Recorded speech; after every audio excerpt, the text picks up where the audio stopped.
Okay, so I am joined today with Jessica Irons, who is a member of the Ossining Arts Project.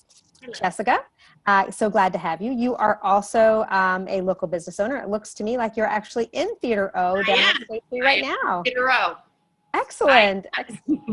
So I just have a few quick questions so folks can learn a little bit more about the Ossining Arts Project and find out if maybe they want to apply to join you, because we have a couple of vacancies there. Okay, so the first question is, what does the Ossining Arts Project do? So the Ossining Arts Project tries to make it easier for artists and art lovers in the village to make and consume artistic experiences. And that's pretty broad, but it has to be, I think, for artists, because artists have like big ideas. We can't be like, we're going to help you make a painting. The artist has to come to us and say, I want to do this thing. What's the best way? So we have a website. It's ossiningartsproject.com.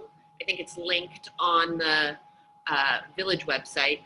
And there are a list of resources and spaces. And then there's, we try and connect people to each other. So we also, in non-COVID times, hold these meetups where artists in and around Ossining and people who love art talk to each other and hopefully form collaborations. And really great collaborations have come out of those things. So that brings us to our next question. Yeah. I should have give away the answer before I ask you your next question, which is, so how has the Ossining Arts Project impacted the Ossining community? So there's been a bunch of really great things that have come out of it. At the very beginning, we started holding, music events. And we started by having a backyard concert with Eleanor Dubinsky, I think is her name, a Portuguese singer-songwriter. And that was great, and hundreds of people came. And then we have another really great thing that came out of this was at a meetup, I think at one of our meetups, Ted Daniel and Michelle Concha Herco met, and Ted wanted to create an Ossining Jazz Festival. And Michelle, who's a pretty, prolific producer, teamed up with him. And although they didn't have the Jazz Festival this last spring because of COVID, I think it would have been their third or fourth year. So and it has been going strong. So that happened. We've also, there are little collaborations that have popped up with like a photographer and a model or whatever, like those things have popped up. I know we also helped Tomiko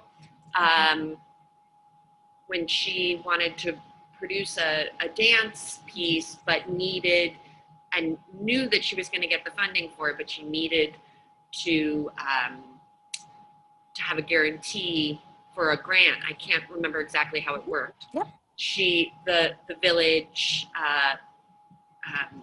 backed her on that, and and similarly that happened with the jazz festival. So those are some of the really productive things that have happened. Yeah, and the village has, and I should say, when the Ossining Arts Project was established, we passed a cultural arts policy here in the village of Ossining, just affirming that the arts is something that we value in our community. And these projects that you're talking about, whether it's the Jazz Fest or Tomiko's program, have been, what we see is the village, we don't have a giant pool of money to spend on the arts, but we can give seed money to help get something started and then see, if the organizers want to be able to run with it like they have with the Jazz Festival. And I got to see the first presentation that Tamiko did with Ted, and Ted was Yeah. playing trumpet for her performance at the library. And then unfortunately COVID happened, and the series didn't get to continue. So maybe someday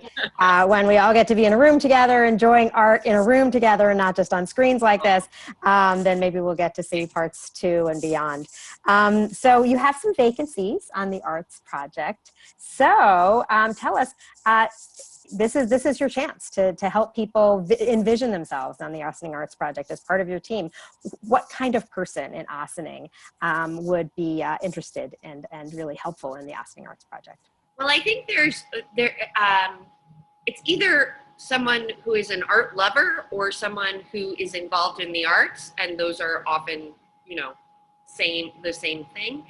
But plenty of times they're not. There are lots of us who appreciate and have.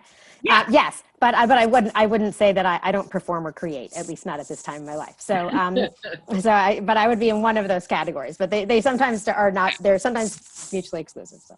Yes, but neither. You don't have to be an artist to be on the arts committee.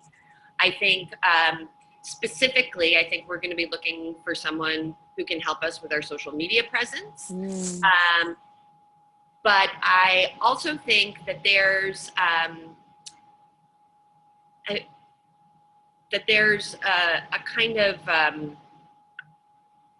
business-minded, that it benefits us when we have business-minded people on the arts committee to help us, as we've explored a lot of different ways of putting public art out into the community, and having legal expertise and project management expertise is really valuable to the committee. That people who know how to help organize our time, because it is limited, is incredibly valuable. And then, of course, always having more creative voices in the room is awesome.